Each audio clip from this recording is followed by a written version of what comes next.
Minang Nih, awak bersama kita Ketua Ikatan Minang, Perhimpunan Keluarga Minang. Perhimpunan Keluarga Minang di Jawa Barat, Bapak Lukat Disnasir. Adis Nasir yang merupakan putra asli Sumpur Kudus. Gimana Pak menanggapi tentang Kerajaan Jambu Lipo, Pak? Kamu justru terinspirasi dengan adanya kegiatan itu. Ada istilah Rajo menjalani rantau. Bahkan waktu itu Rajo sempat beberapa kali mampir ke rumah. Ketika berkunjung ke kerajaan Sumedang misalkan di Jawa Barat, ini justru para perantau Minang ini udah harus memikirkan juga. Ada juga secara adatnya menyikapi kalau raja merantau, kalau rajo merantau itu. Nah, perantau-perantau ini harus punya juga kita bikin upacara adatnya juga, gitu kan? Harusnya seperti itu. Jadi karena apa? Karena Minang ini sekarang udah menyebar di seluruh dunia. Udah seluruh dunia. Jadi tanggal 3 mulai Pak sampai tanggal 10 kita mengadakan Minang Diaspora, Kongres Minang Diaspora. Di Jakarta. Di Padang, Tanah Datar, Batu Sangka ya. Langsung ke Bukit Tinggi, 50 kota. Jadi kebetulan perantau 50 kota cuma kan ada. Gundukan doang juga di Tanah Datar, di Batu Sangka ya. Di Padang nanti itu sebenarnya nanti yang berbicara tentang Rais Yatim yang menteri di Malaysia, beberapa generasi banyak. Ya. Maksudnya menterinya kalau banyak ini pegang dari menteri penerangan, menteri dalam negeri, menteri itu kan. Tapi sampai kini Minang itu Pak, kalau bahasa Indonesia itu Minangnya dan Minang, kalau kan adalah Minang kadang-kadang bercampur. Iya. Coba nanti besok beliau. Ini orang Palukua. Oh, Palukua. Palukua ya, Agam ya. Tapi Minang itu dan dia punya rumah Minang pun ada Minang kok di Malaysia. Ada yang menarik tadi dari Ibu Emma Yohana yang merupakan senator DPD RI asal Sumatera Barat tentang Kerajaan Jambu Lipo katanya terabaikan. Gimana tuh Bu? Maksud saya terabaikan begini ya, kurang terekspos dan kita juga mempertanyakan kepada dinas pariwisata kebudayaan ya. Kan kita ada kebudayaan. Jadi kalau harapan kita ada adat-adat yang masih dipegang teguh oleh masyarakatnya, itu betul-betul harus kita jaga, harus kita lestarikan dan harus di backup. Jadi tidak cukup hanya kita berbicara, oh adatnya bagus, adatnya ini itu kan.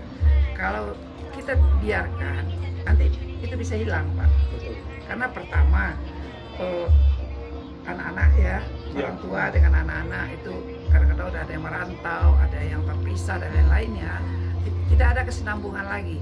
Tapi ternyata Jambu Lipo sampai hari ini masih bertahan dengan berbagai macam ya posisi adat, dan khusus ini yang istimewanya Rajo menjalani rantau ini.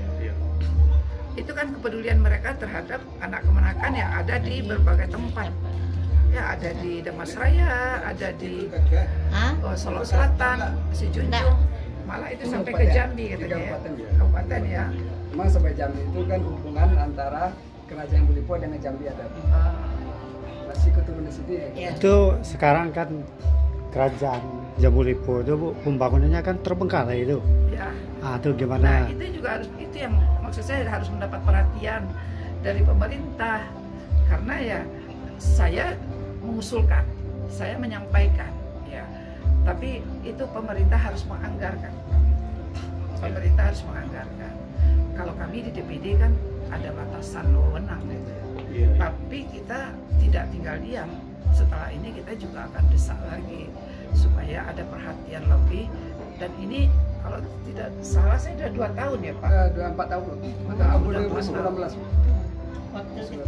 Nah kalau gue mencari justru kita tidak melupakan sejarah, artinya sejarah kita tetap bina, adat istiadat segala macam, tapi untuk kedepannya kita juga harus membuat suatu konsep atau program supaya anak keponakan yang ada di rantau, ya, karena kepedulian terhadap ranah ini tidak semata hanya orang ranah saja yang mikirkan.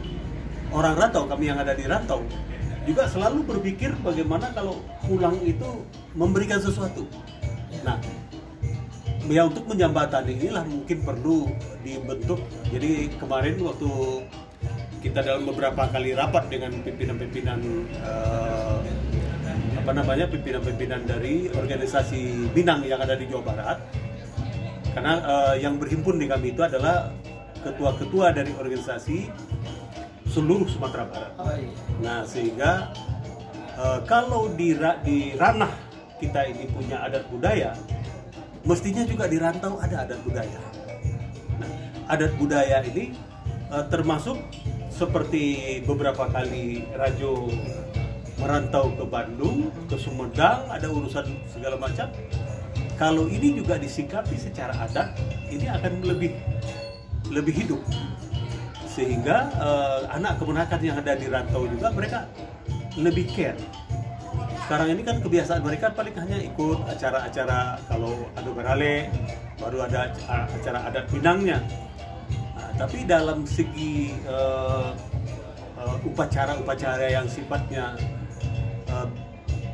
itu mesti dibentuk sendiri, khususnya yang di rantau. Karena yang di rantau ini kan mereka sudah hidup, sudah beranak pinak juga, walaupun hatinya masih terkait dengan ranah. Nah, mestinya adat budaya ini tetap dipelihara. Nah, cuma kita lagi pikirkan, Bu, di rantau itu bagaimana perantau-perantau Minang ini kan banyak ketua-ketuanya. Apakah diberi gelar datuk sesuai dengan jabatannya gitu kan, tapi tetap mengakar kepada kampung halaman. Nah, ini yang kita perlu wacanakan lebih lanjut supaya ikatan ranah dengan rantau itu terjalin dalam bentuk tidak hanya sekedar sejarah, ya, kalau sekarang ini kan masih berupa sejarah, tapi juga akan berkelanjutan secara kebiasaan, secara kalau ada raja yang ikut merantau, kita juga harus perlakukan secara adat, gitu kan. Nah, ini yang kemarin belum kita lakukan, sehingga ini bisa menjadi PR juga bagi kita perantau, bagi kami perantau. Sekaligus pulang kampung itu tidak hanya sekedar membagi-bagi uang untuk anak ponakan, tapi juga dalam bentuk pengajaran kepada anak ponakan yang dirantau, supaya mereka juga lebih paham lagi tentang adat.